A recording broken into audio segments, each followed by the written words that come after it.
All right, everyone. Welcome to today's special episode of Profit Acceleration Secrets. And today we are conducting a Profit Acceleration coaching session. I am so delighted to welcome my guest, Jennifer Jones. Jennifer, how are you doing today?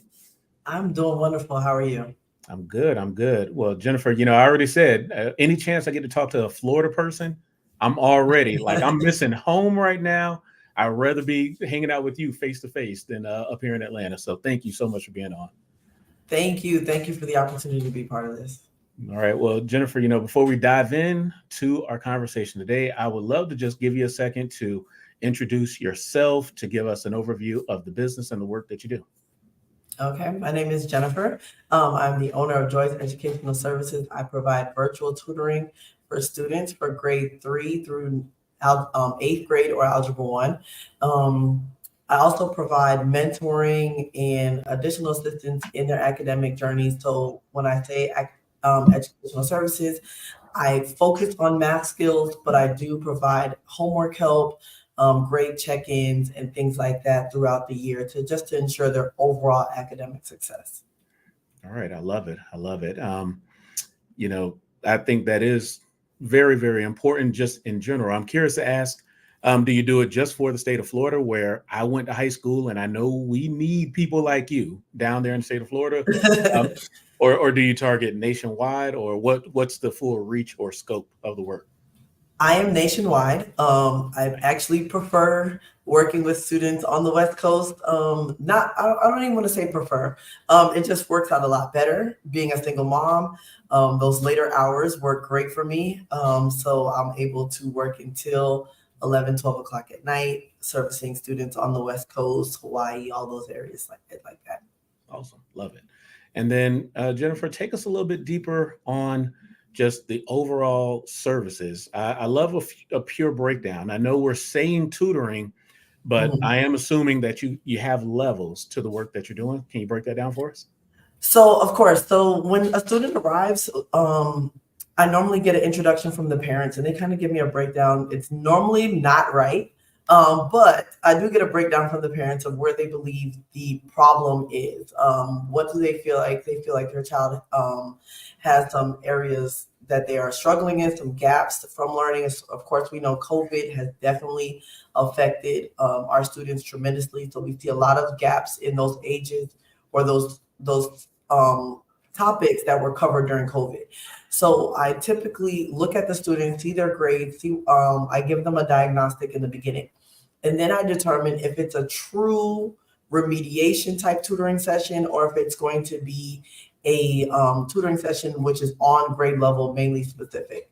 So then from there, I tailor it to the students. I have some students that maybe 50 to 60% of our tutoring is gaming type tutoring, with very less interaction of me giving them a specific lesson and teaching them something new. And then I have students where I'm literally going over teaching them the strategies, how to solve the problem, and things like that. So it's very much tailored to the student. Some students are just having somebody watch them do homework.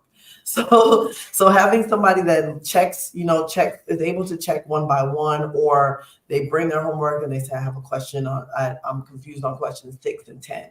So it really is tailored to the exact student and their needs. And then I have the ones where the parents like, they need help with math, but I don't understand going on their portal and checking their grades and seeing more detailed on what the specific grades look like. So sometimes we see our child has an A, but they end up with a C or a D at the end. Well, we didn't go in and look and see that these 10 assignments were not graded. So if those 10 assignments are not graded, that means they weren't turned in. That means at the end, they will turn into zero. So parents need to understand that as well. Gotcha. So I could definitely see the compliment that you are kind of backing the parents up, but it sounds like to a degree, you're tutoring the parents on setting some academic standards for their kids, in addition to the work that you're doing with the kids. And also doing a lot of tutoring with the students. So a lot of students don't even understand how the grade book works and Mhm. how things affect them. So teaching them how to be responsible, even before I email parents or before I email teachers, I'll watch the students go in and I'll have them email their teacher, and teach them how to set up the email. Not just say why is my grade a why is this my grade? No, what can I do to correct this grade, or am I still able to turn in this assignment? So helping them formulate or begin those conversations with teachers that are appropriate. Okay, no, I love it. So let's dig a little bit deeper. Jennifer, I love if you could share with us what is your USP, your unique selling proposition? What would you say, makes you different from your competitors, whether it's other tutors or folks in your industry here? Um, oh, that's a good one. I think it's my approach. I think feel like being a teacher. I've been a teacher. I've been in education since 2003. So I've gone from the after school program into the classroom, coaching sports. I've done a lot of different areas with students. So I think that understanding the overall child is a different aspect that a lot of tutors are not able to provide. I know, I've played with them. I've worked with them during testing. I've worked with them in so many different areas. Mhm. And I just understand that it's not every child is not cookie cutter. So I really try to provide an individualized, um, personable relationship with my students, where my students ask for me afterwards. Okay. When they're struggling in class, they're like, "Can you please contact Miss Jen? I need to see if she can go over some test prep, and even for courses that they know I have no idea about." They're like, "Can you contact?" I'm like, don't do that. You know that I told you I'm scared of that, but they will reach out, and they know that even if I don't know, I'll try to find a YouTube video. I'll try to send you information to try to help you as well, so they know it's very personal. All right. So I do want to put, I want to drop a pin in that question for you, though. Mhm. So if someone, let's just say one of the parents of the students that you could potentially coach, if they're looking at you, but like, was it Kuman or Cumin or whatever? Mhm. That is a franchise organization I'm familiar with in terms of offering similar, or what's the other one? Mathematics, There's a Mathnasium. lot of them. So, Magnesium. Yeah, there's a lot of them. right. So you're in a market where there's some Mhm. pretty big names and definitely some franchise opportunities. I want you to be able to clearly state why you're different and hopefully why you're better, right? I Yes. like where you're going with that personal touch and that deep dive, but I want that to be like right out the gate. Hey, let me tell you, my name is Jennifer Jones. This is how I'm different, better, more innovative, more personalized to meet the needs of your child. That's just Right. Yeah. some quick feedback before we even dive into some of your goals. But that unique selling proposition, or I like to call it a market dominating position, that's going to be key for what you're building. Yes. Um, let me talk about your goals real quick. Let's just say, Jennifer, we have an amazing conversation today. What are some goals that you're pushing on? But more importantly, what does your business look like 12 months from now after this conversation? So my goal is to first, I'm looking to double the number of students that I reach. I want to reach areas that I haven't touched before. So I'm looking to broaden into other states. Um, I do quite a few here in Florida, and I have a few in Utah and in Nevada. So I'm looking to reach some of these more Midwest states to kind of understand their educational system. So it's also not just them learning from me, but I want to learn from them as well, because I want to make sure that I provide a quality service. So my goal is to increase the number of students that I reach, hopefully double, like I said. And then I also want to provide additional services for students who may not need tutoring, but need maybe possibly just a guide on remediation. And I can send them items to follow and a toolkit to just do. Now, let me tag on to that question a little bit more. But even as a small business owner, revenue wise, what are some targeted goals that you may have revenue wise? And when you say double your current numbers of students, I mean specifically, what is the number that you're looking to achieve by what date? What does that look like? Okay, so currently I have 10 returning students. We're just going back into the school year, so I'm looking to double to 20. Hopefully, I'm looking 5 to 6 possibly being homeschool students, so I can hit that early morning or daytime hours. When it comes to revenue, my goal is to be at least 50K plus, to be able to be self-sustained. So I am a single parent, but I have two parents at home with Alzheimer's and dementia. So my goal is to be able to be home and not have the need to do substituting and things like that outside of the home. All right. No, thank you for the extra clarity. And again, just hats off to everything you're juggling. That Thank you. deepest respect. Small business owners are doing more than, I think people realize. So thank Yeah. you. Now teach me this, with those goals, doubling your students, obviously increasing your revenue, freeing up more of your time, ultimately is what I also hear in that. Mhm. What are some barriers that are in the way? What are some goals and some barriers that you want to push towards so we can add value to what you're building today? My biggest barrier, I think, right now was my marketing piece.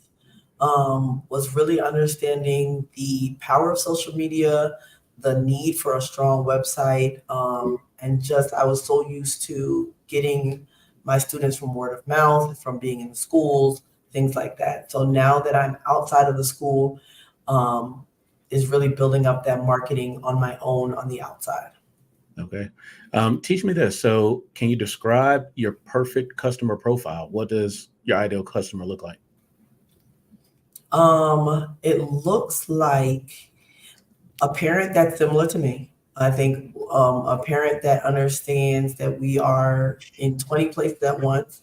So they are very flexible sometimes in their schedule. So even though I do have a set schedule, Mhm. they're understanding and compassionate to real world. Sometimes my parents get sick, sometimes my child gets sick, things happen. So a very compassionate parent.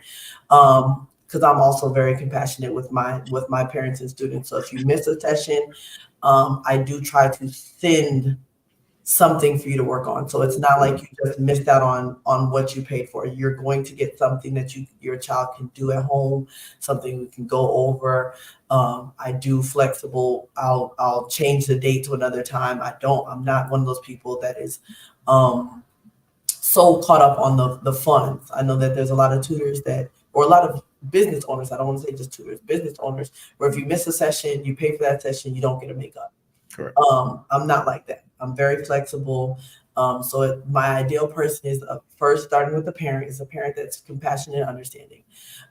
With my students, um, I'm not looking for advanced students. I want to say that I'm not looking for the advanced student that is looking to go become more advanced. I want those struggling learners, those students who don't have a love or a passion for math. Those are the ones that I want to work with, and I want to provide valuable services to give them that love and that passion for education. Okay, perfect, perfect. And what marketing are you currently doing? You mentioned word of mouth. I'm assuming you are on social media, but I guess teach me specifically what are you doing and what's effective, what's not effective. So I'm on social media. I'm on Facebook, Twitter. I mean, sorry, Facebook, Instagram, and TikTok. Okay. So I've been doing videos. I put out flyers. I'm doing Facebook ads. And I also have my personal website, which should be launching officially finished this week. So I'm waiting for that. And those are mainly, I did some backpack drives this week. So I went around to the backpack drives, passed out cards, did I gave away some pencil boxes with my information inside of it. So trying to reach different areas, looking at doing some more podcasts, meeting different people in networking and events. So I've been looking at a lot of networking events lately and just trying to really get to know more people outside of Florida. um, when you're doing your marketing specifically, are you leveraging? So the way that I frame it up, It's a framework that I call the conversion equation, but it's when we present to our target audiences that problem that they have and don't want. And then we also back that up with the solutions or the results that they want that they don't have. So I guess my question is, when you are doing your marketing, are you presenting to them that problem or that statement that would immediately interrupt them and draw them into, the messaging that you're putting out there? I think that's something I need to work on. Okay, I feel like perfect. it's just, yeah. So I'll share with you a great resource following our call. I know we were, Okay. obviously talking ahead of time, but it's a short, kind of training video that goes into more depth on that. But just to kind of quickly share the concept again, the conversion equation, Jennifer, it's a 4-step marketing process that I do teach to all of my clients, where the first thing we want to do is interrupt, right? We got to get their attention, Mhm. especially on social media. It's so much noise, right? Noise everywhere. Yeah. Mhm. So you got to get their attention pretty quickly. And the way you do that is presenting to them that statement, the problem they have and don't want. Then we want to back that up immediately to engage them, and we engage them with the solution or the result that they want and don't have. So um, let me ask, like, what would be maybe the number one problem that you think the parents of the children that you tutor, what's the number one problem or concern or worry that they have? I would say I'll give you two. One, new math, as they phrase it, and two would be I'm gonna say COVID. Those Okay. have been the top two things. I was trying to phrase it in the best way, but I think those are the top two things: is the new math or Common Core, like struggling with understanding Common Core type. All right. I can almost appreciate that. I have a 9-year-old and I'm an engineer, Right. Jennifer. I know math and I see this Mhm. new stuff and I'm like, I don't know what's going on. So, Yes. so if the problem is, hey, there's this new funky math that I don't understand and my 9-year-old is struggling. So imagine now you're messaging that. You're taking exactly what their problems are, their worries, concerns, and you spit it Mhm. right back to them. Hey, parents, attention parents, are you concerned that this new math has your 9-year-old even more confused than you are? That Mm. might be Yeah, just a quick example. I'm freestyling, of course, but exactly. But yeah, if exactly. I'm That's it. confused and I know my child is lost, right? Mhm. But now, hey, there's a solution to this. Hi, my name is Jennifer Jones, and I am Florida's premier math teacher and tutor, right? So you can start to see that messaging to them the problems that they have and the goals and the things they want could probably start to get their attention a little bit more. But again, I'm freestyling, but I'll share some. No, but that hits it right on the money. You freestyled it, but that was a good one. All right, the fun and freestyling, right? Um, Yes, let's go. so we were talking a little bit more too. Mhm. You mentioned, some additional products, or especially as you start to expand potentially to different areas. You mentioned like there was an opportunity with some reading and comprehension types of services that you were considering too, or I I guess. thought about Uh-huh. Yes, I had thought about that, or just had some discussions about that. I would really, if I did do that, I'd really like to connect with a tutor who does literacy, Mhm. and see if we can, encourage their students with that, possibly, or have them kind of lead that part. And then I was thinking of possibly doing some monthly math challenges, so Okay. parents could possibly pay like a monthly subscription to the math challenge. At the end, the winner would win some type of prize, um, so that they, just to encourage them in that area. And I was kind of thinking of kind of like how Oprah Winfrey, what I was thinking with the book club was kind of like the Oprah Winfrey book club, and kind of doing something like that on that end. But it could also be very similar to the math competitions, Yeah. where we could find a literacy program where it could track their minutes or their answers correct or different things like that, where we could create a monthly challenge. So I love that. I'll pivot maybe a little bit off of the the strategy where my head was going to go down is one, Mhm. adding additional products and services into your business, but Mhm. leveraging that with strategic, strategic partnerships.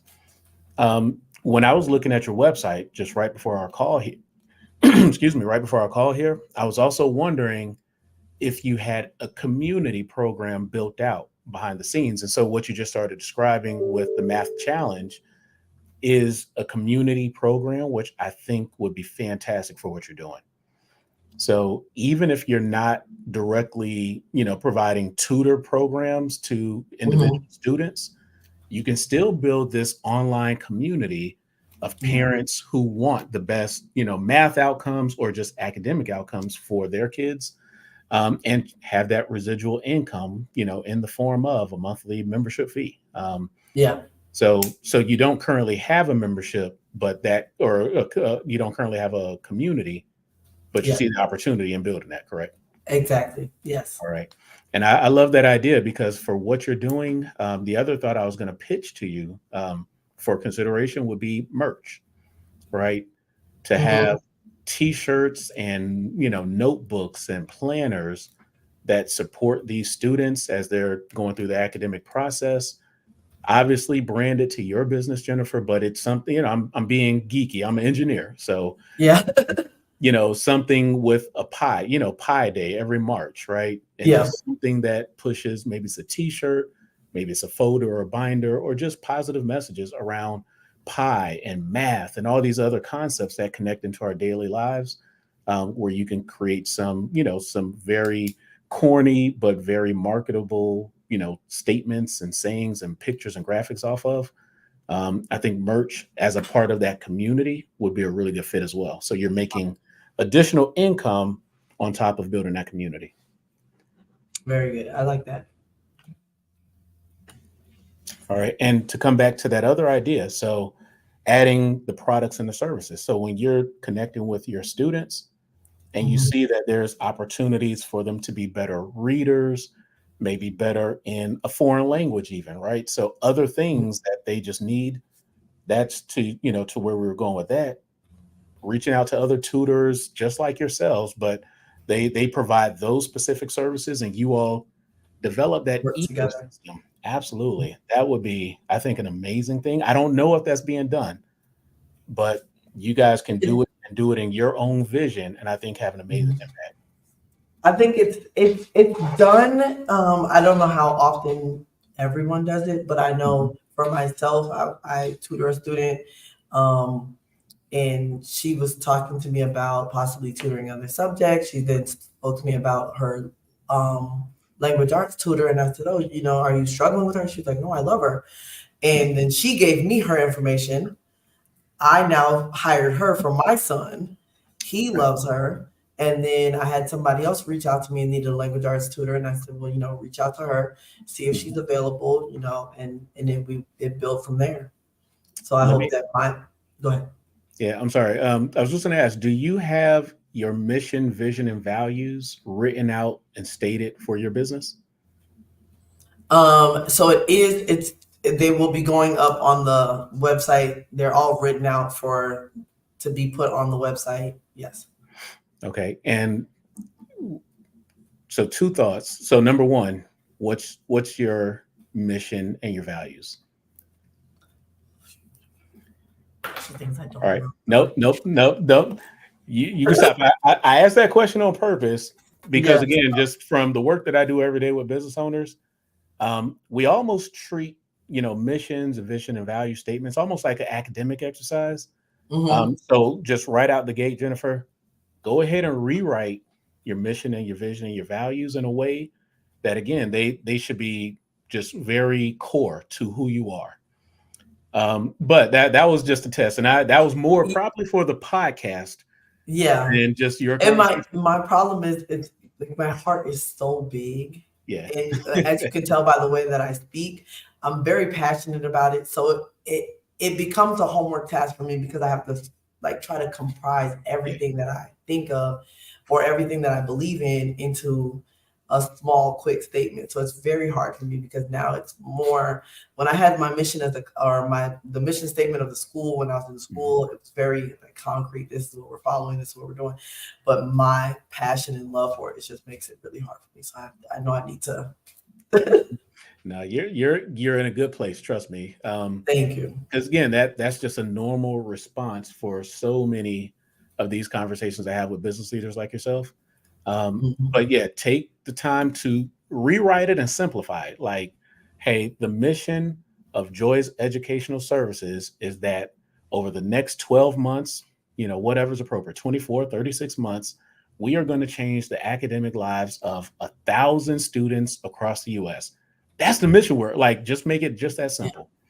Um, but where I was also going is that once you have your mission, your vision, your values written out, stated, you can memorize it by heart.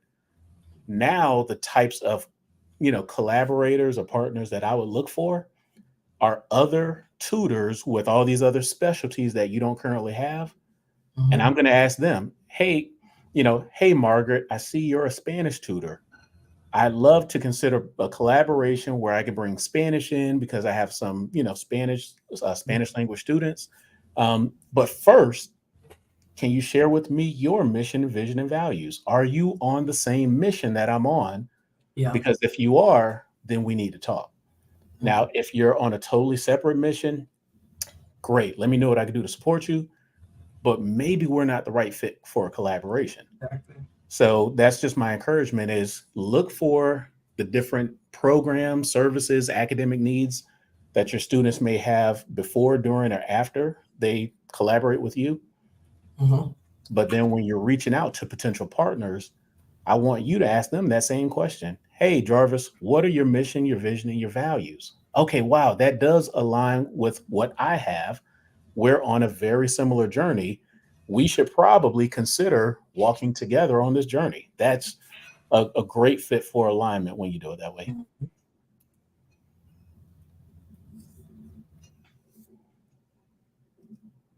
So, make sense on that one? Yes. Perfect. Let me ask you this, and then I'll stop throwing ideas because I that's something I'm trying to figure out how to manage because I could probably sit here and talk like Go this off. half a day.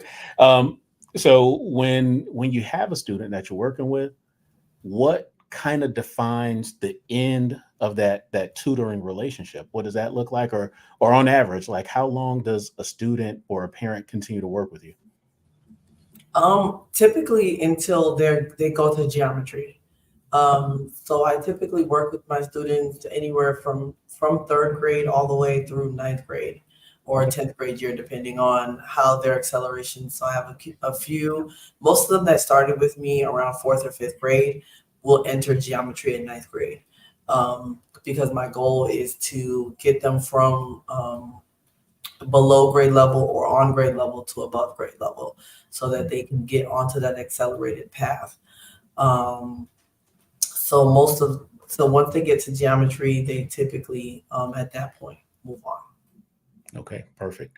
Um, I guess teach me really quickly, Jennifer, then your pricing strategy in your business. How did you create your pricing strategy? Um, so my pricing strategy originally was I was servicing underprivileged at first. So my prices were very much below average, um, really to try to meet the needs of students who I saw were not going to after school tutoring or parents couldn't afford tutoring, things like that. Okay. As I've now moved into the solo project and taking care of the household, my pricing strategy has moved into more of the amount of money I need to maintain my household, and then I divided it by the amount of students I feel like I'd be able to see within a day and within a week. Okay. So that's where I created a new fee from Okay. there. So I have a few more questions. I guess the advice, the thoughts that I want to share with you, Jennifer, is definitely just going to center around look at your pricing model.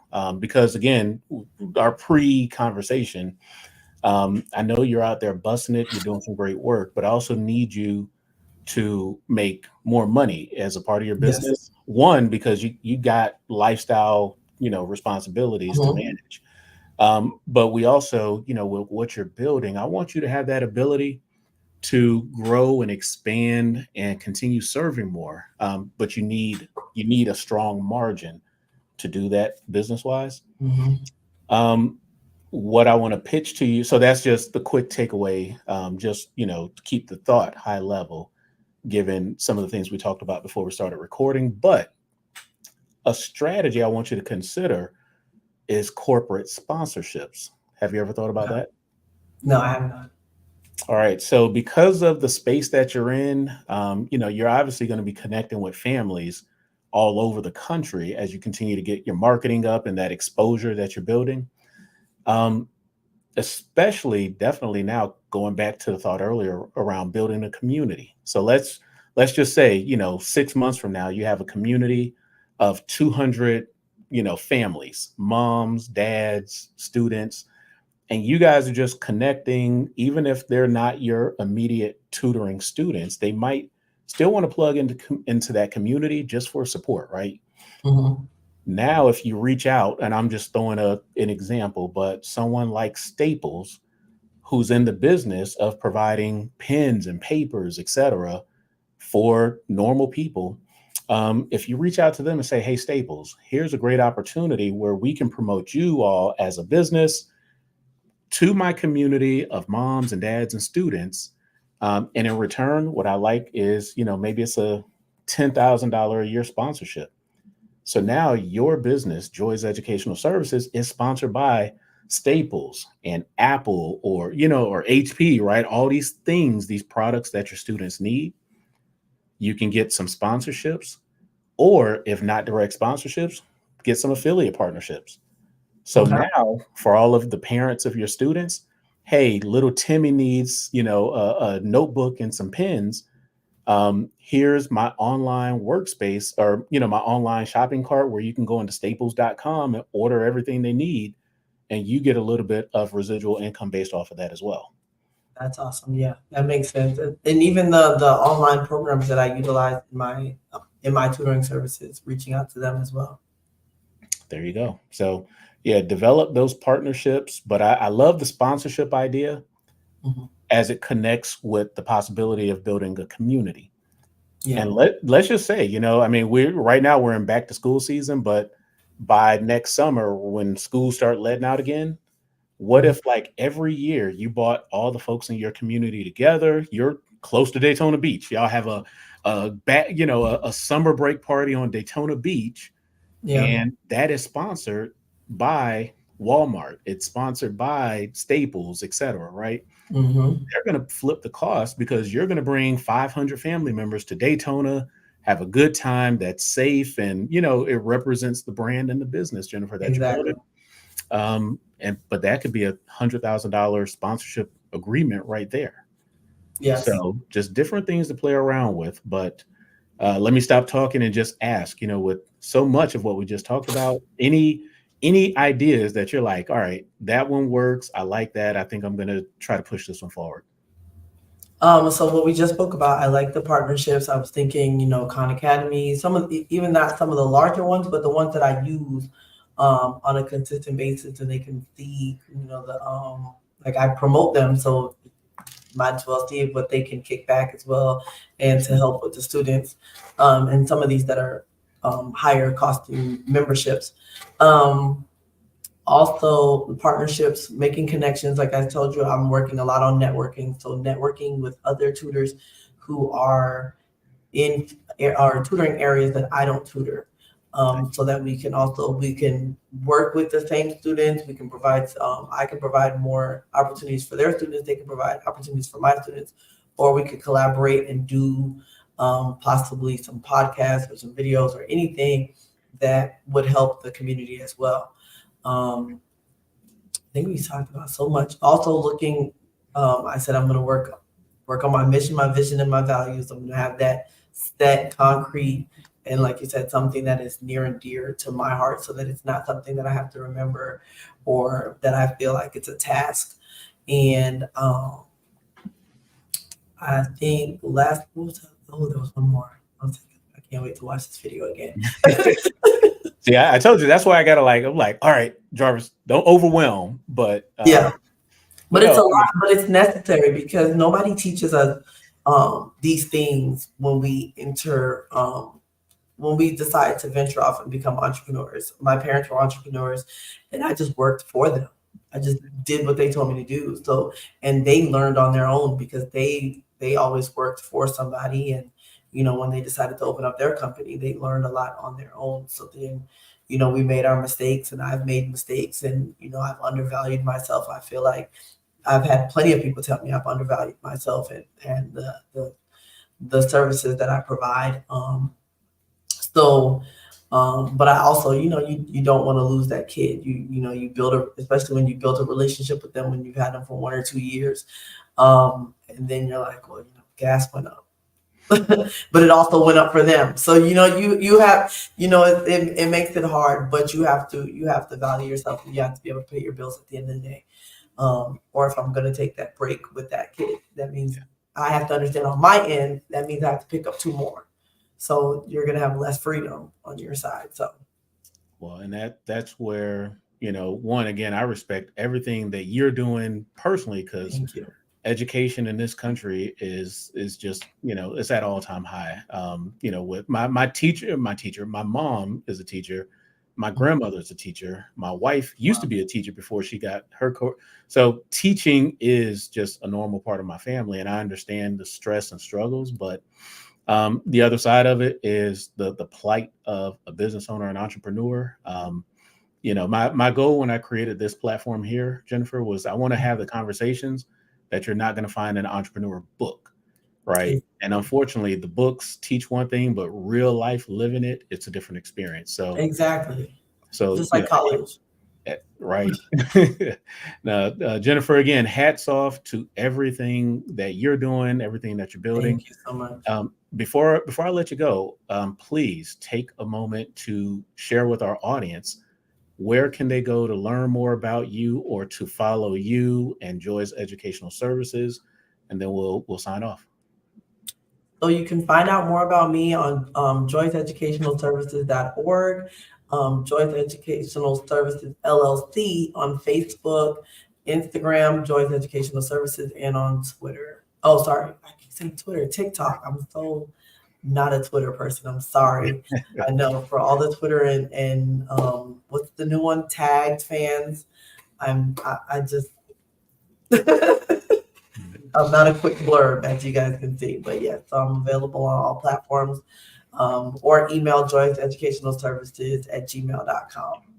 All right, fantastic. Well, you know, Jennifer, I'll make sure that we have all of those links just connected when I get this show posted in your behalf. So again, thank you, and definitely keep pushing to everyone that just plugged in with today's conversation. Thank you for making us a part of your day. So until next time, this is Jarvis and Jennifer wishing you all more leads, more customers, and more profits. Take care, everybody. Thank you.